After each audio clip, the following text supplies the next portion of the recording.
Donnie and Dolly. The team is supported by ableauctions.ca. Closing your business? We can help.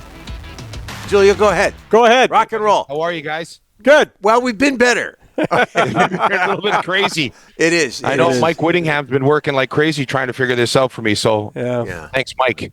But to your question about moving the Grey Cup, I don't know. Like that. I enjoyed the Saturdays. I'm with you on that.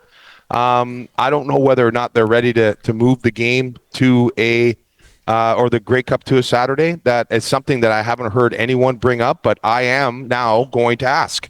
Yeah. Because like you say, with the success of what they've had on Saturday, you'd have to think that potentially moving it to a Saturday, the Grey Cup to a Saturday, would be something that they're thinking about. Yeah, I know there's tradition involved, but what do you feel would be, I guess the word would be better to compete against, the NFL on Sunday or Hockey Night in Canada, hockey on Saturday? Well, I guess it all depends on the matchup, right? Like, I think the Grey Cup is one of those standalone things that no matter, what the game is in the NFL, that the Canadians are going to watch the Grey Cup. Mm-hmm. But that's just my opinion. I don't know what the numbers would show, but it's I guess it's something that I'm sure that they've talked about, and it'd be interesting to see them do it and see what happens. I see my buddy Mulch. Yeah, my buddy Mulch and Baker. Yeah, I see the characters behind it. Exactly. Character, that's a good word. He's just dying to get back on the show. It's kind of sad. You said it, Donnie. He is. He can't help himself. It really is. Oh, gosh. Sad. The game itself. Bombers, Argos, what are the chances of Nick Arbuckle, backup quarterback for the Argonauts, leading the Argonauts to a big upset of the Bombers? Well, I really do believe that it's not that so far out of the realm that a lot of people are saying here. Nick Arbuckle's got a lot of experience. Is he the most dynamic quarterback out there? No, but he does have a lot of experience. He's started games. He's played in a lot of pressure situations. But in order for them to win, they're going to need everybody to step up, right? It's not going to be the Nick Arbuckle show with him throwing for 450 yards. I mean, he's going to need everybody to pitch in and do their part. Defensively, the Toronto Argonauts are very, very good, and they're a team that is going to give Winnipeg all they can handle because they're very, very good up front. Their front four is as good as anybody in the league. They're a very good defense overall. We saw that last week against Montreal. They'll force turnovers. They're very active in the back end. So they're going to give Winnipeg all they can handle. Special teams wise, Janarian Grant is a game breaker. He's a guy that has the potential to change the game himself. So when you have those two components, when you play defense as well as they do, you have the great special teams, you're going to give yourself a chance in every single game. So what I guess for Toronto offensively, and I think Ryan Dinwiddie is so good at doing this. He's one of the better play callers in the league. I think as an ex-quarterback, I think he understands what his quarterbacks need and what they're good at. That he's going to put Nick Arbuckle in good situations and not ask him to do too much. So what you can't let yourself do is you can't get behind the sticks, right? You can't be 1st and 15 or 2nd and 12 or put yourself in those situations against the Bomber defense because that's where they're at their best. If they can get good production on first down, however they do it, whether it's quick screens, the running game, the quick passing game, get themselves in those 2nd and 5, 2nd and 4 situations, they're gonna be fine. But if they're not able to have success on first down and leave themselves with a lot of second and long situations, they're going to have a tough go of it, and they're going to really need their defense and special teams to put some points on the board. Hey, Giulio, before you joined us, you had the president of the BC Lions on. Did you get a ticket update in terms of... No, I didn't. He didn't mention anything, but we were talking more about the convention center down here, guys. I'm telling you, it's you can see a little bit behind me, but the interactive activities that they have for the kids and for everybody that's going to be here, it's just outstanding. Like, this is as good as I've seen. Wow. Grey Cup look. I'm not just saying that. Like this convention center here is huge, and there's not an inch that hasn't been used for for the kids and for interactive games and for everybody to be involved. There's tons of kids running around here already. So it's really, really cool to see them kicking field goals and throwing passes. And, there's bouncy castles. There's all sorts of stuff all over the place. So yeah, we saw one of those kids just moments ago. His name's Moj. That's right. He was carrying a sign. That's right. There's not a bigger kid there than him. Get him on the zip line. Yeah. Yeah. There's a big restriction on that thing. Yeah, no kidding. It's for the kids.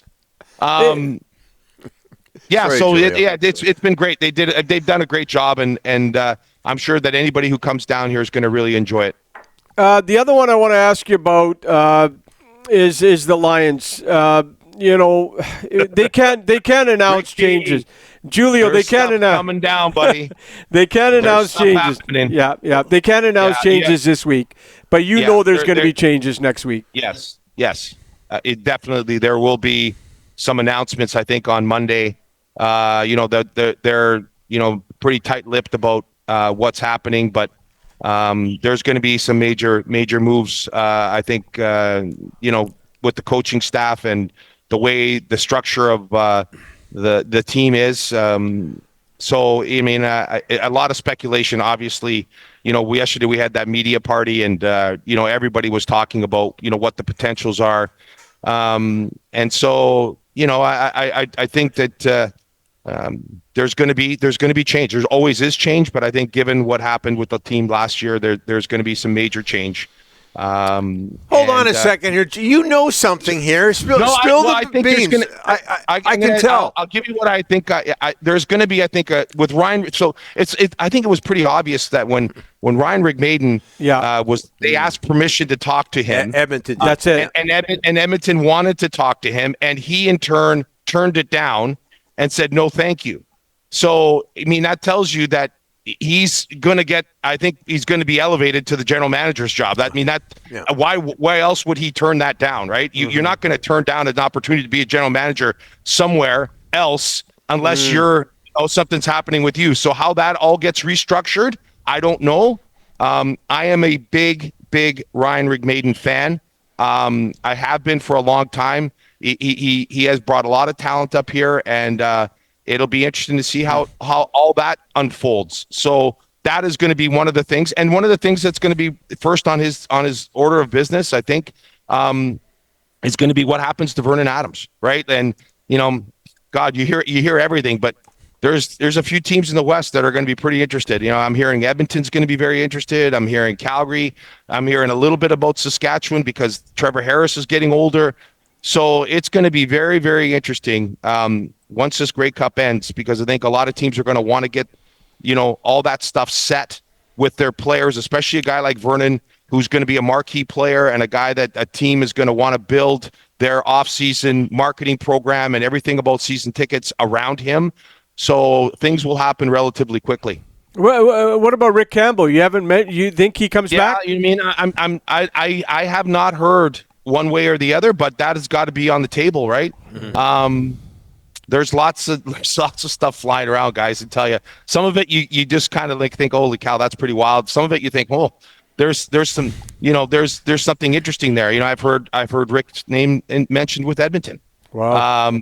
Right. Mm-hmm. And so there's, like I said, I mean, this time of the year and this week, especially with all the media here, there's a ton of people talking about it, a ton of different things, and you don't know where it's coming from because a lot of the guys that you go to and ask are pretty tight-lipped about what's happening. So, but it's easy to say that the Lions are going to be in the news, I think, early part of next week, and they're going to announce Ryan, I'm sure for sure. That's probably a given, and then from there we'll see what happens. Yeah, and Ryan's been in an assistant GM role, a scouting role, but also with the Blue Bombers as well, Giulio. So he was there for a couple of years, Donnie. There's a lot there.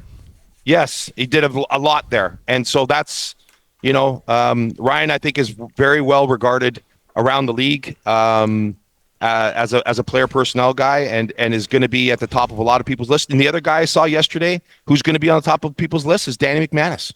Danny McManus is the assistant general manager in Winnipeg, and I would think Danny is going to be somebody that they want to talk to as well.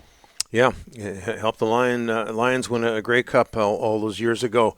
Very quickly, Julie, before we let you go, Randy Ambrosi is leaving as CFL commissioner. Any idea who's going to take his place at all?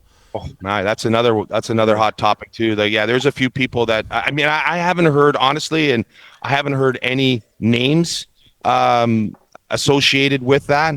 But I would imagine that the ownership that currently exists in the league, it might be one of the best situations as far as the stability of some of these owners and the money. Right, there's a few owners in this league now that they have some serious money, and I'm sure that they're going to get together and find the right person to move this league in the direction that they want and see it as. And so that again is going to be a very interesting. It's going to be an interesting month or so until they finally decide on who the new commissioner is. Yeah, and oftentimes it's not a football person; it's a business person. So exactly, we'll see and what happens there. those guys are very, very successful businessmen, and they hang around people that are good at what they do. So I'm sure they've got some pretty good names on that list. Giulio, last second, you helped us out big time. We can't thank you enough. I love you guys. You know that. I got nothing but love for you guys. We've known each other a long time, and anything I can do for you guys, I'd do it. Oh, my God. Hey, Giulio's on the show Monday to recap the Grey Cup. Right back at you, big guy. We love you. We love you. Take care, boys. Thanks, Giulio.